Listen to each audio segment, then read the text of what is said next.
Oui, oui, oui, oui, allô?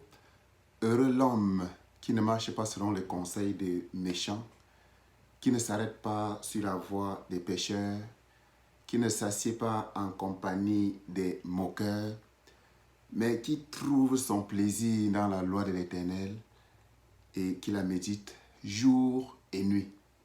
Il est comme un arbre planté près d'un courant d'eau qui donne son fruit à sa saison et dont le feuillage ne se flétrit point. Tout ce qu'il fait lui réussit.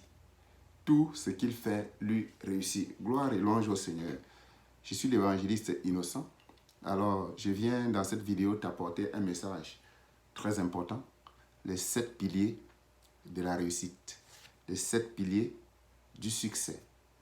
Oui, nous allons parler du succès. Alors, si dans ta vie, les choses semblent stagner, les choses semblent tourner en rond, les choses semblent ne pas avancer, tu ressens dans ton âme, tu ressens dans ton profond intérieur que tu as échoué ou alors que tu es en train d'échouer, que tu as du retard par rapport aux gens de ton âge.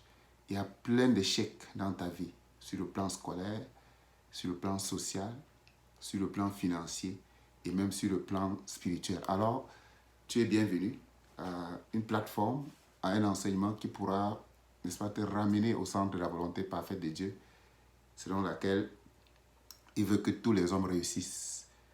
Il veut que tous les hommes soient sauvés. Il veut que tous les hommes prospèrent. Nous sommes tous prédestinés à vivre dans le succès, à réussir notre vie, à être en très bonne santé. C'est ça à quoi le Seigneur nous a prédestinés. Alors, nous allons rapidement commencer par le premier pilier. Je vais aller dans un sens croissant. Le premier pilier de la réussite. Bon, dans la société, lorsqu'on demande aux gens, c'est quoi la réussite? C'est quoi le succès? Les gens se limitent uniquement pour les 80% des cas à la prospérité, aux possessions, à ce qui est comme matériel. Tout ce qui est comme matériel constitue, n'est-ce pas, les éléments sur lesquels la majorité des personnes, je peux dire les 80% s'appuient pour vous dire si une personne a réussi ou si une personne a échoué sa vie. Au cours de cet enseignement, tu vas comprendre en écoutant les 7 piliers de la réussite sur quoi la réussite est vraiment assise. Et ces piliers sont sélectionnés de manière à équilibrer, n'est-ce pas, la richesse selon la volonté parfaite de Dieu, assis sur la bénédiction. Donc je veux que tu comprennes qu'il y a une grande différence entre la bénédiction et la possession. Qu'il y a une grande différence entre ceux, n'est-ce pas, qui ont des biens et ceux qui sont bénis. Alléluia. Et nous allons le voir. Le premier pilier du succès dans la vie, c'est ce qu'on appelle la semence et la récolte ou la moisson.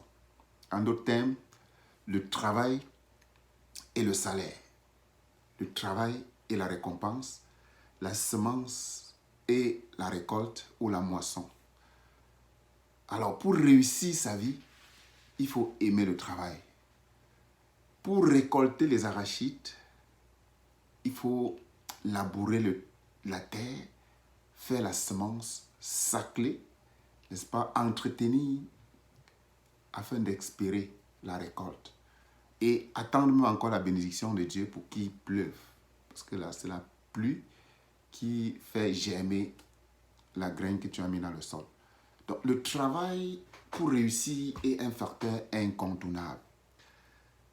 2 Corinthiens 9, verset 6 dit, « Sachez-le, celui qui sème peu moissonnera peu, et celui qui sème abondamment moissonnera abondamment. » Oui, dans la vie, il faut s'aimer pour récolter.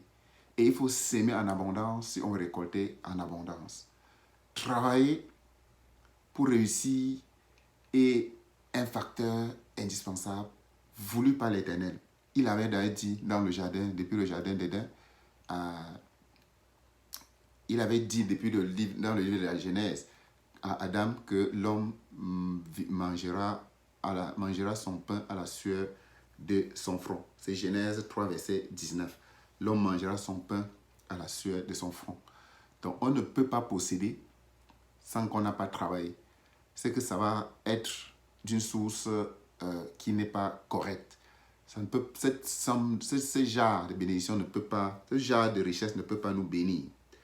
Alors, dans Acte 20, verset 35, il est écrit, « Il y a plus de bonheur à donner qu'à recevoir. » Dans le même sens, n'est-ce pas, du travail et de la récolte, de la semence et de la récolte, la semence, c'est quoi? La semence, c'est ce que tu donnes et qui produit de la joie dans la vie des autres. Oui, lorsqu'on donne à quelqu'un, lorsqu'on fait du bien à quelqu'un, on est en train de semer. Et qu'on le veuille ou pas, tout acte de bonté envers autrui est récompensé par Dieu. Donc, il n'y a aucun acte gratuit dans la vie. Tout ce que nous faisons, c'est une forme de semence, en bien comme en mal. Alléluia. Il faut que tu le comprennes. C'est très important de comprendre que tu ne peux pas être riche sans travailler. Tu ne peux pas récolter ce que tu n'as pas semé. C'est qu'on va appeler ça le vol. Si tu as de l'argent que tu ne mérites pas, ça c'est le détournement. Ça c'est le vol. Ça c'est, n'est-ce pas, une somme d'argent qui est venue d'une source impropre. Et ça ne peut pas te rendre riche. Ça ne peut pas te rendre heureux. Ça ne peut pas faire de toi une personne qui a réussi. Au contraire, tu es là sur le chemin de la perdition. Donc le travail est rattaché et une corollaire du succès. Le travail est ce qui précède la richesse. Si on ne travaille pas, on ne peut rien voir. Il faut aimer le travail. La parole de Dieu a même dit que le paresseux n'a pas droit à la nourriture. Oui, si quelqu'un ne veut pas travailler, qu'il ne mange pas non plus. 2 Thessaloniciens 3, verset 10. C'est conditionné au travail. Je suis au Canada et pour devenir citoyen canadien, n'est-ce pas, il y a des responsabilités, il y a des droits et des devoirs, il y a des proclamations qu'il faut faire. Le travail, bien que ce soit un droit, nous avons le droit au travail, mais au Canada, c'est une responsabilité, c'est un devoir. J'étais obligé de dire, de prêter serment en disant, pendant la prestation de serment, j'avais accepté que je dois travailler pour prendre soin de moi et de ceux de ma famille. Donc, travailler est un acte citoyen dans la majorité des pays au monde. Donc, si tu ne veux pas travailler, tu es en train de te préparer à, n'est-ce pas, expérimenter la pauvreté toute ta vie. Ce n'est que le travail qui produit la richesse. Donc, le premier élément, premier pilier du succès dans la vie d'un être humain, c'est le travail qui produit, n'est-ce pas, un salaire. C'est la semence qui produit une récolte. Il faut semer. Et semer sur la bonne terre. Ok? Proverbe 22, verset 16 dit, « Opprimer le pauvre pour augmenter son bien, c'est donner aux riches pour n'arriver qu'à la 17. » Waouh! Je relis.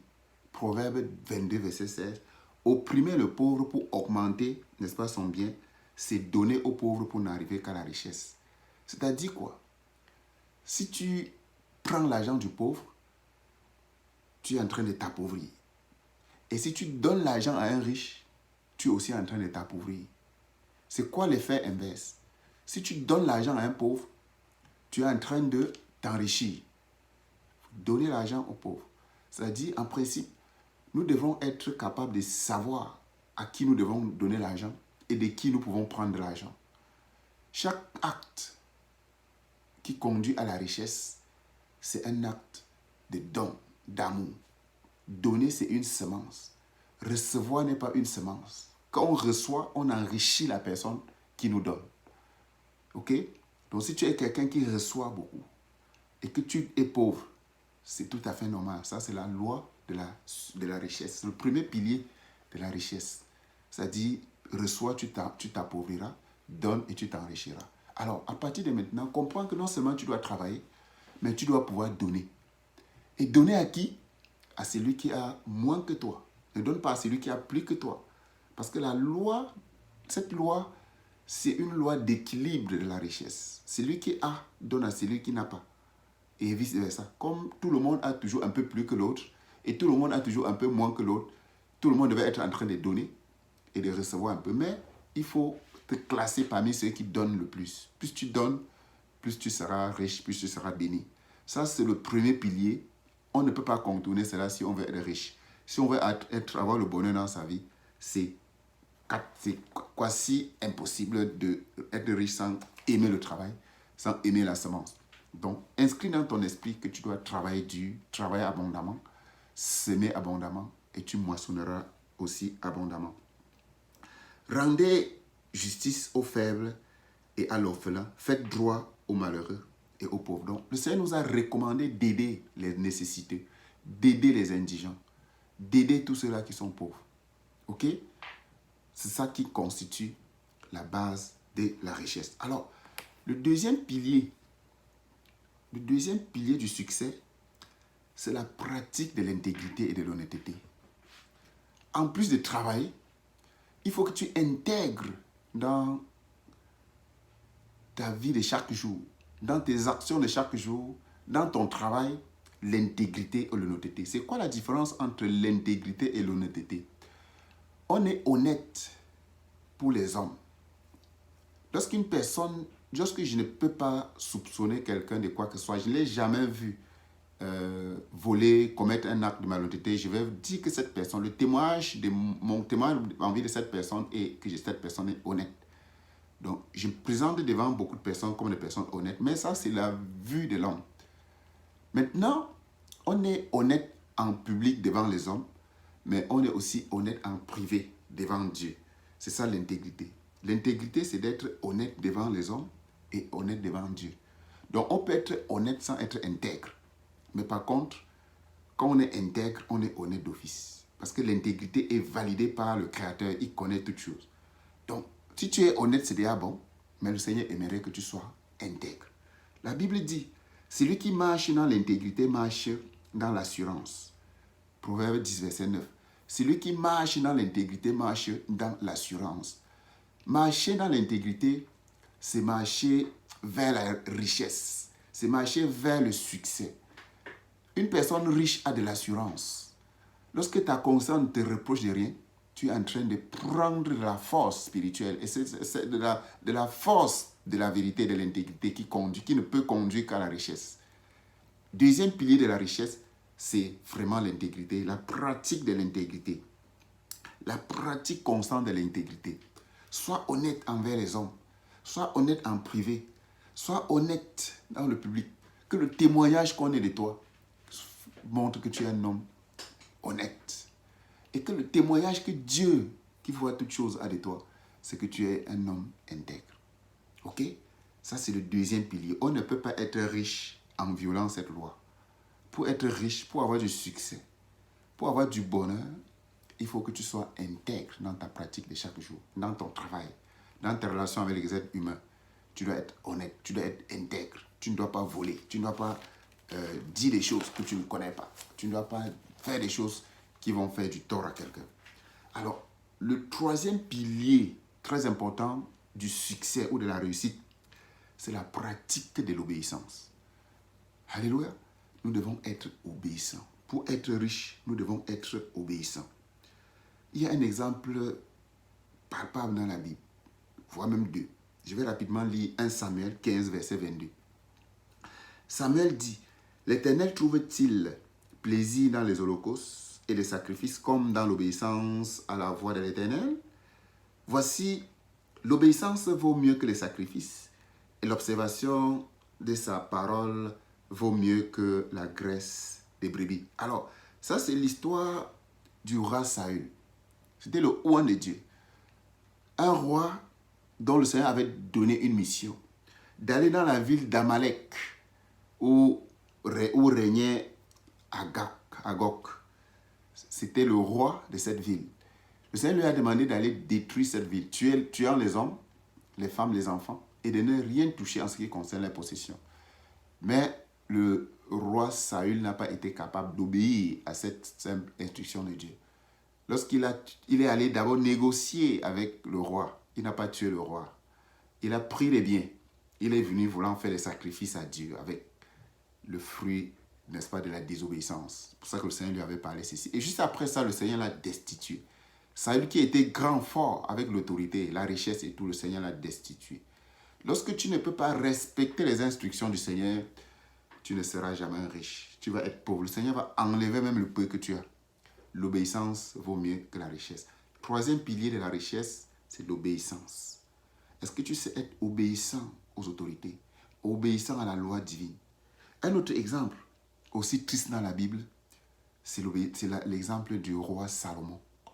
Le roi Salomon avait fait une prière et le Seigneur avait exaucé. L'histoire se trouve dans 1 Roi 9, versets 3 et 4. Je te conseille de le lire fortement. Nous n'allons pas le lire. Où le roi Salomon a reçu l'approbation de l'Éternel et l'exaucement de sa prière. Après avoir construit le temple que le roi, son papa David, avait préparé, tout le matériel pour le faire, il a fait une prière de dédicace. Et le Seigneur a agréé sa prière. Il a dit que tout ce que tu m'as demandé, je le ferai. Mais le Seigneur a fait de ça une alliance. Il lui a dit ce qu'il devait faire. Les termes de l'alliance. Tu dois être obéissant au Seigneur. Tu dois respecter ci, tu dois respecter ça. Et le Seigneur a rendu Salomon riche, plus que tout un autre homme sur terre. Non seulement riche, sage. Le Seigneur lui a tout donné parce qu'il s'était engagé à obéir à Dieu. Mais à partir du 1 roi 11, le roi Salomon a été désobéissant. Il a violé la loi de Dieu. Il n'a plus respecté la loi de Dieu.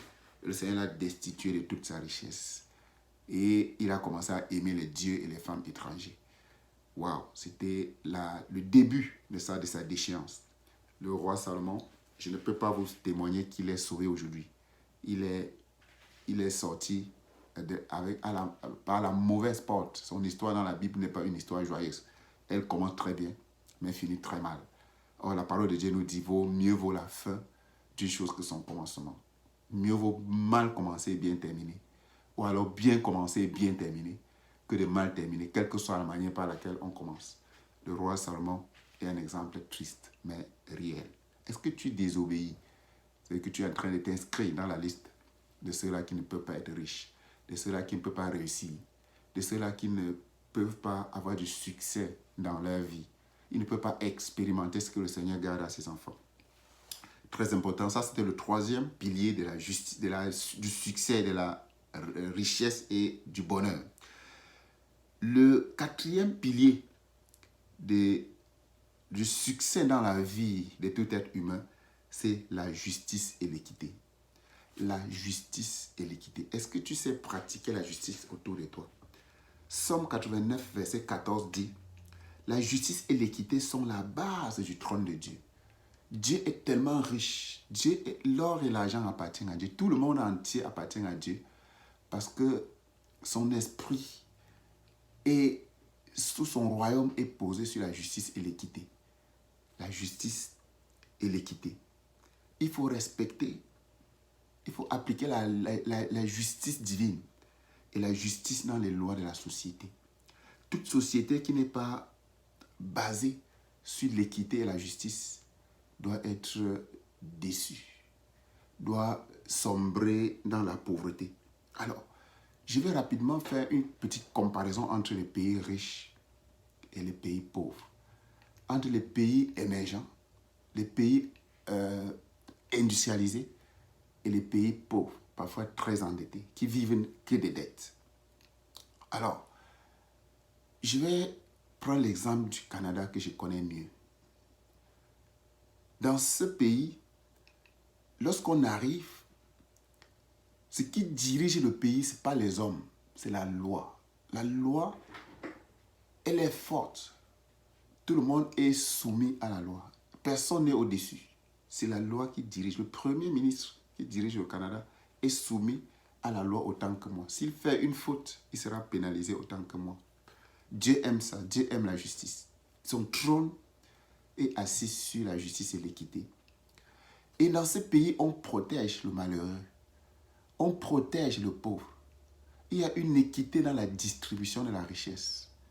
Le minimum vital est acquis. Le minimum vital est acquis Et puis, les besoins physiologiques de l'homme sont, n'est-ce pas, garantis par le système gouvernemental. Tout le monde mange au Canada. Tout le monde. Personne ne peut mourir de faim. Tout le monde est pris en charge par le gouvernement. Tout le monde mange, tout le monde se soigne.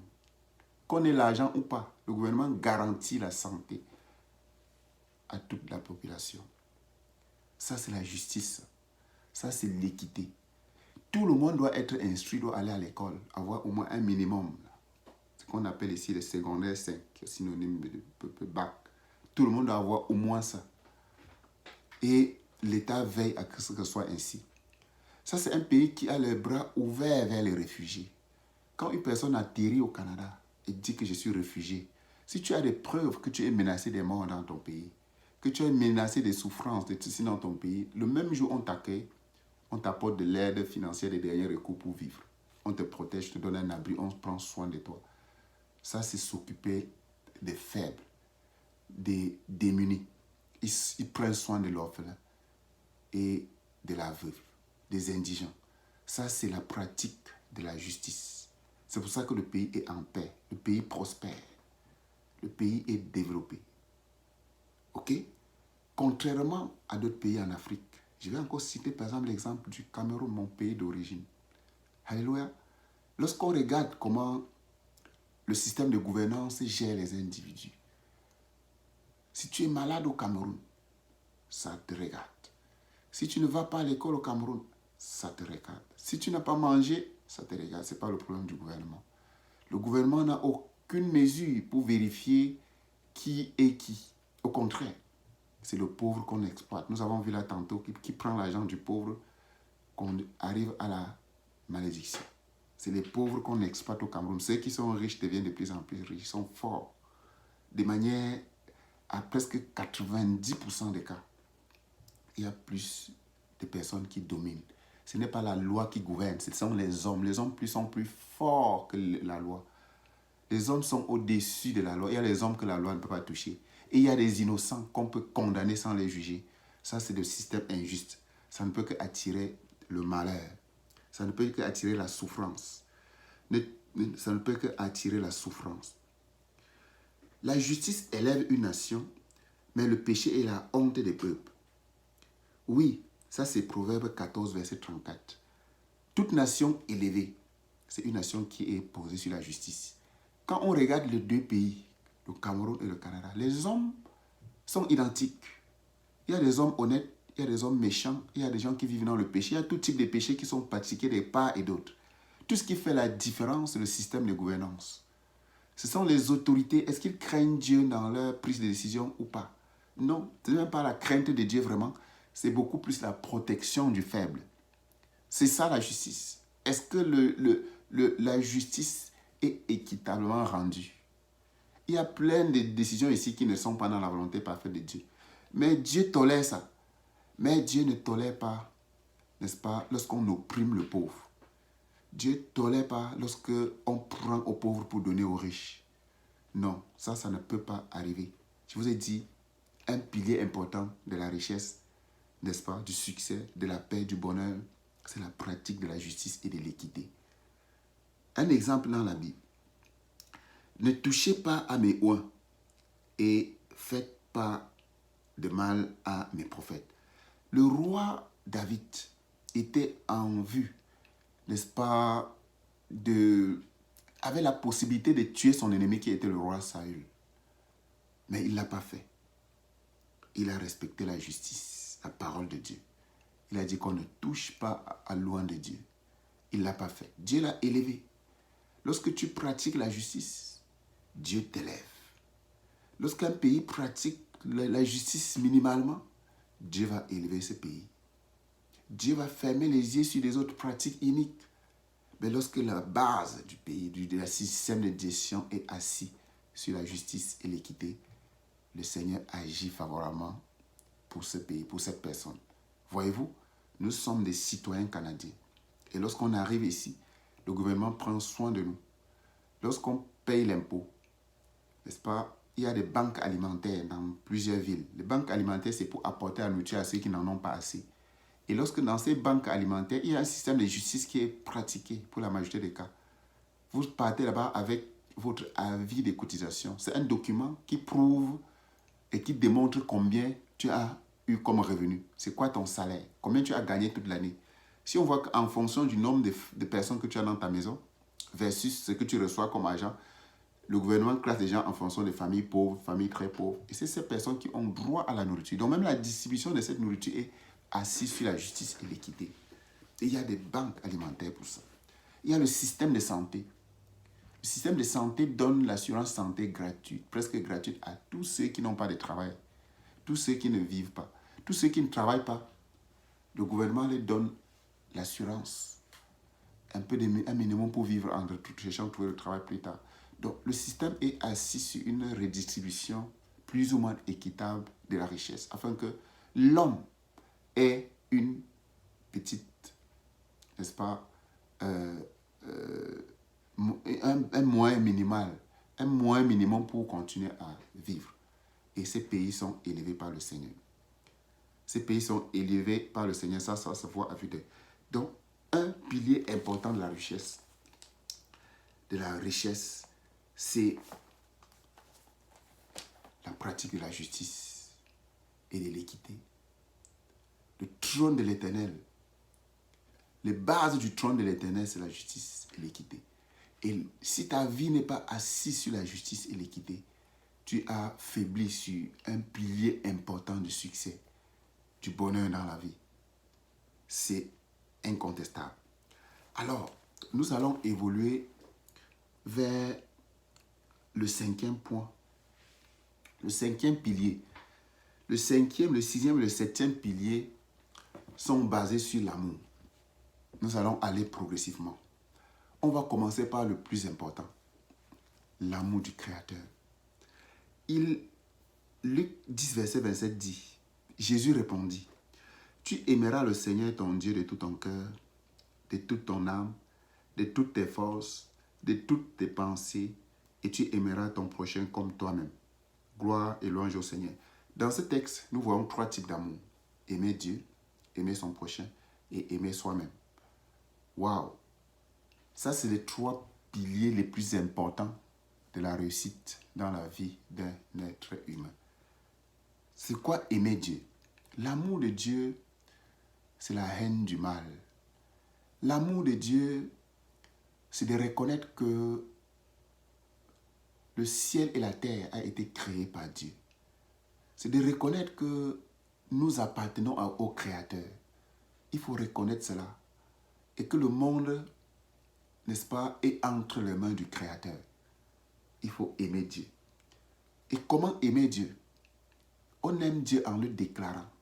On aime Dieu en acceptant vivre dans l'amour, dans la vérité, dans la justice, en obéissant à ses ordres.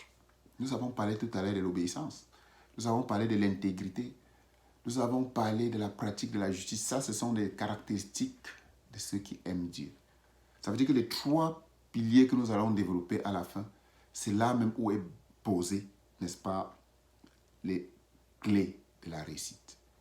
Oui, j'ai parlé de 7 piliers, mais les plus importants, c'est les 3 derniers que je suis en train de développer. L'amour de Dieu. Comment montrer qu'on aime Dieu? Dieu dit qu'on ne peut pas haïr son prochain et prétendre dire qu'on aime Dieu. L'amour de Dieu, non seulement se fait par des actes, mais ça se témoigne sur l'amour du prochain. Sur l'amour du prochain. Matthieu dit, Matthieu 7, verset 12, « Tout ce que vous voulez que les hommes fassent pour vous, faites-le de même pour eux. » C'est la loi et les prophètes. Tout ce que tu veux que les hommes fassent pour toi, faites-le de même pour eux. Waouh! Il y a plusieurs choses dans la vie qui peuvent attirer notre attention. Ça peut être notre travail, notre argent, ça peut être nos possessions, ça peut être les membres de nos familles, notre épouse, notre enfant. Mais il y a quelque chose qui devait attirer notre attention en premier. C'est le Créateur, avant toute chose. On doit aimer Dieu de toute notre force. On place Dieu avant toute chose. On place Dieu avant notre possession, avant notre argent. Lorsque tu comprends cela, que Dieu est au-dessus de toutes choses, recherchez premièrement le royaume de Dieu et sa justice et toutes les autres choses vous seront données. Voyez-vous, toutes les autres choses dépendent de notre relation avec Dieu. Et cela commence par une réconciliation, en acceptant Jésus comme Seigneur et Sauveur personnel. Lorsqu'on aime Dieu, on prend position pour Dieu. On fait toutes choses pour satisfaire le cœur de Dieu. C'est ça l'amour. L'obéissance, le respect, n'est-ce pas, la fidélité. Il faut aller vers Dieu tous les jours. Et Dieu est esprit. La bonne manière de l'aimer, c'est de le prouver par notre manière de vivre. Dans le privé, comme dans le public, nous avons parlé tantôt de l'intégrité. Quelqu'un qui n'aime pas Dieu, qui ne craint pas Dieu, ne peut pas vivre dans l'intégrité, ne peut pas être intègre. Quelqu'un qui ne craint pas Dieu ne peut pas être juste. Il doit être juste partiellement. Mais pour être juste en tout temps, il faut que tu aies la crainte permanente de Dieu. C'est ça l'amour de Dieu. Aimer Dieu, c'est le craindre. C'est lui donner une obéissance totale. C'est lui donner une adoration totale. Des louanges et des actions de grâce au quotidien. C'est de savoir que si nous avons le souffle de vie, c'est grâce à lui. Si nous sommes en vie, c'est grâce à lui. Si nous sommes en train de parler, nous sommes le fruit de l'œuvre de Dieu. Nous sommes le produit de Dieu. C'est Dieu qui nous a façonnés, nous a tissés. Nous devons connaître que nous avons été créés par lui et lui rendre cet hommage, lui rendre cette gloire. Ça, c'est la crainte de Dieu. La crainte de Dieu commence par accepter Jésus comme Seigneur et Sauveur personnel. C'est inviter Jésus dans ton cœur. Dis, Jésus, viens dans ma vie. Parce que quoi? Dieu dit dans sa parole que Dieu a tant aimé le monde qu'il a donné son Fils unique, afin que quiconque croit en lui ne périsse pas, mais qu'il ait la vie éternelle. Dieu nous aime et il veut nous donner la vie éternelle, mais cela vient par Jésus-Christ. Tu acceptes Jésus, ça c'est la première bonne preuve que tu aimes Dieu. Tu acceptes le cadeau, le don qu'il a donné pour te sauver. Parce que si Dieu nous aime, c'est parce qu'il veut nous voir heureux. Quand tu aimes ton enfant, tu aménages, tu fais un plan, une programmation, n'est-ce pas, des activités pour que ton enfant soit heureux, qu'il soit en très bonne santé, qu'il réussisse à l'école, qu'il réussisse dans sa vie, qu'il ait un bon emploi. Dieu lui-même fait la même chose pour nous. Dieu a investi tout pour que nous soyons heureux. Ça, c'est la preuve tangible. Et Dieu a sacrifié tout ce qu'il fallait pour nous donner, non seulement le bonheur dans ce monde qui va passer, mais il nous a préparé l'éternité par Jésus-Christ. Et on obtient l'éternité, la vie éternelle, en acceptant Jésus comme Seigneur et Sauveur personnel, se repentant de ses péchés, se tourner entièrement vers Dieu pour marcher dans la vérité, dans la justice, dans l'intégrité. Ça, c'est l'amour de Dieu manifesté en Jésus-Christ. Nous avons parlé de l'amour du prochain. Est-ce que tu aimes ton prochain? Si tu es marié, est-ce que tu aimes ton partenaire vraiment?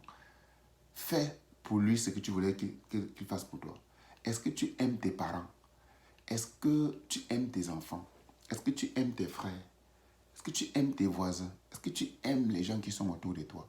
Si tu ne le fais pas, tu es en train de, n'est-ce pas, de fragiliser un pilier important du succès. Tu ne peux pas réussir étant en conflit avec ton prochain. Autant que cela dépend de vous, il faut être en paix avec tous les hommes. Tous les hommes. La réconciliation, la recherche de la paix avec son prochain, c'est ce que tout le monde devrait faire. Pour prouver à Dieu que Seigneur, je vais aimer mon prochain. Si tu détestes les gens, avec ou sans raison, tu es en train de fragiliser le pilier important du succès. Le plus grand pilier, c'est l'amour de Dieu. Il n'y a rien à faire. Si ce pilier n'existe pas, on ne peut même pas parler de succès dans ta vie. L'amour du prochain encore, Dieu peut te donner un temps de le bâtir, de prendre le temps de te réconcilier avec tes gens, et puis tu pourras revenir. Mais tout commence déjà avec, n'est-ce pas, le pilier le plus important, l'amour de Dieu, la crainte de Dieu, la vie éternelle en Jésus-Christ. Alors, c'est très important de le comprendre. Nous allons lire un texte. Que chacun de vous, au lieu de considérer ses propres intérêts, considère aussi ceux des autres. Ça, c'est Philippiens 2, verset 4. Et 1 Corinthiens 10, verset 24 dit que personne ne cherche son propre intérêt, mais que chacun cherche celui d'autrui. Waouh! Nous avons parlé de la semence. Ça, c'est la caractéristique principale du succès, de la réussite en sémant dans la vie des autres. Tu donnes aux autres ce que tu aimerais qu'on te donne. Tu fais aux autres ce que tu aimerais recevoir.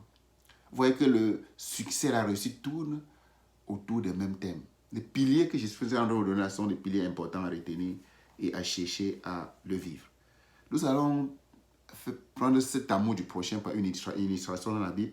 Ruth 1, verset 16 dit Ruth répondit, ne me presse pas de te laisser, de retourner loin de toi.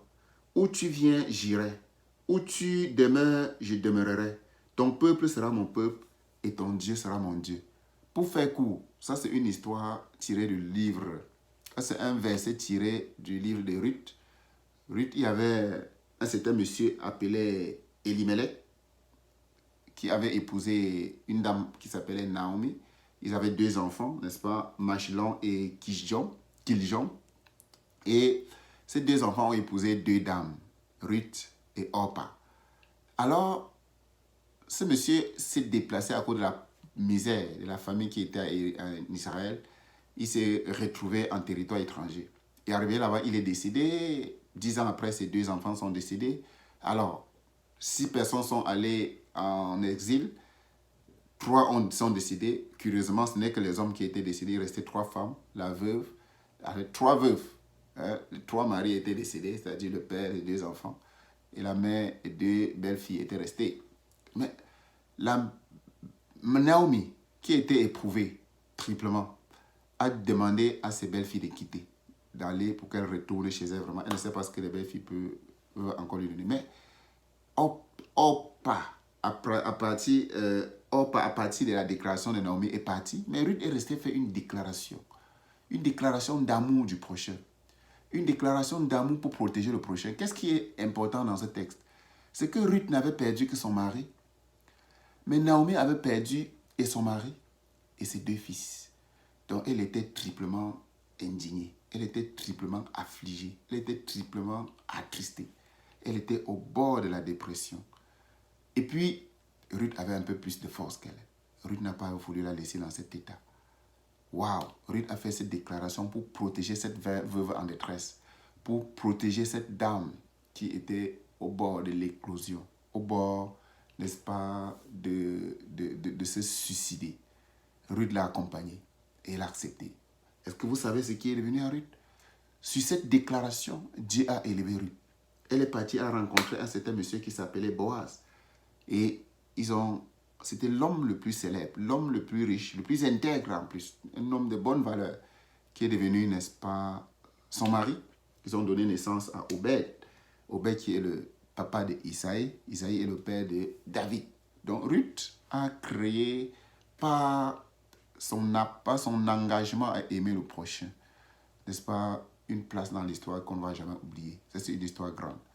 Quand tu aimes le prochain, tu es en train de t'inscrire dans la liste de ceux-là que le Seigneur doit élever. Je n'ai pas le temps pour vous raconter de l'histoire de Joseph, qui lui-même est passé par le même chemin. Et le Seigneur l'a élevé. Il a aimé ses bourreaux, il a aimé ses frères qui l'ont trahi, il a aimé son patron, il a aimé la femme de son patron qu'il a mis en prison.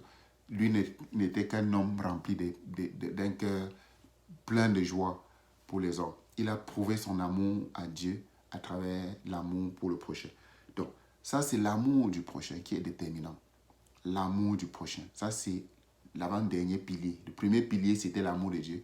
Le deuxième pilier, c'est l'amour du prochain. Le troisième pilier, maintenant, c'est l'amour de soi-même.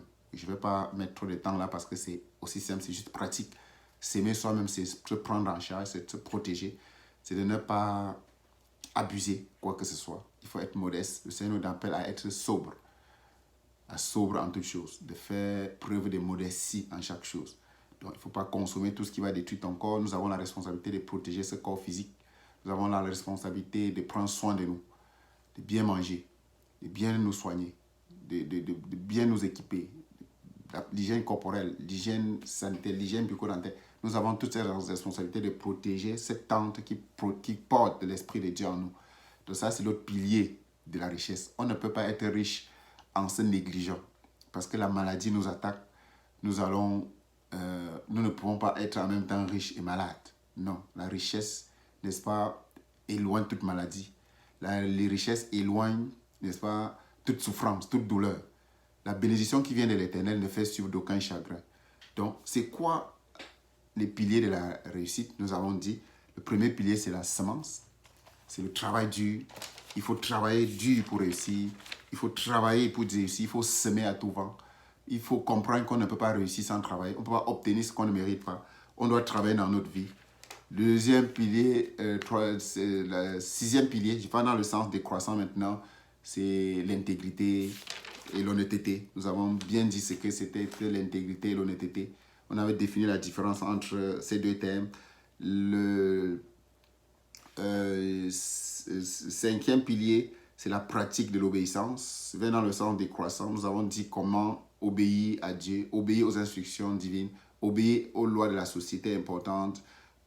Quatrième pilier, sur le sens décroissant, c'est la justice et l'équité. Justice et l'équité. Troisième, c'est l'amour de nous-mêmes. Deuxième, c'est l'amour du prochain. Et le plus grand pilier, c'est l'amour du Créateur. Pourquoi? Parce qu'il n'y a pas de réussite en dehors de Dieu. La réussite ne se trouve qu'en Christ, notre Seigneur et Sauveur. Il est mort à la croix pour que nous soyons riches. Et pour être riche, il faut que tu l'aies dans ton cœur. Donc la plus grande richesse, c'est avoir Christ. Et la parole de Dieu nous dit, la bénédiction de Dieu ne fait suivre d'aucun chagrin. Donc, une personne riche, c'est une personne bonne relation, qui a une bonne relation avec le Créateur.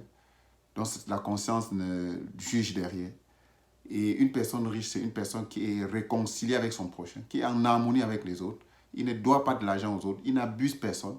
Une personne riche, c'est une personne en très bonne santé, qui prend soin de lui, qui a un système sanitaire très efficace et qui se porte bien. La richesse, c'est ça. Une personne riche, c'est une personne bénie.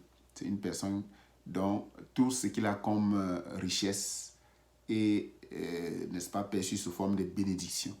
Il n'a pas de chagrin, il ne cause du tort à personne, ni à lui, ni à son prochain, mais il fait la joie du Créateur. Ça, ce sont les piliers de la réussite. Si tu écoutes cela et que tu mets cela en pratique, tu vas sortir de la pauvreté et tu deviendras riche, prospère.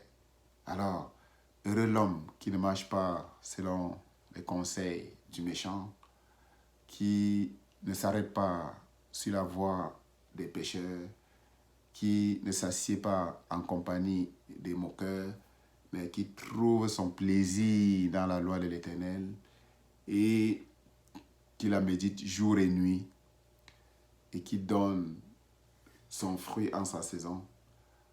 Tout ce qu'il fait lui réussit. Qui trouve son plaisir dans la loi de l'Éternel. Il est comme un arbre planté près d'un courant d'eau qui donne son fruit en sa saison et dont le feuillage de ses flétrit point. Tout ce qu'il fait lui réussit. Tout ce qu'il fait lui réussit. C'est ça la réussite. La réussite. Alléluia. Gloire et louange au Seigneur. Bon, ça c'était le message sur la réussite. Les 7 piliers de la réussite. J'espère que tu as apprécié. Alors, sois béni, sois exalté. Entre dans la richesse de Dieu. C'est possible. Hein? Sois béni.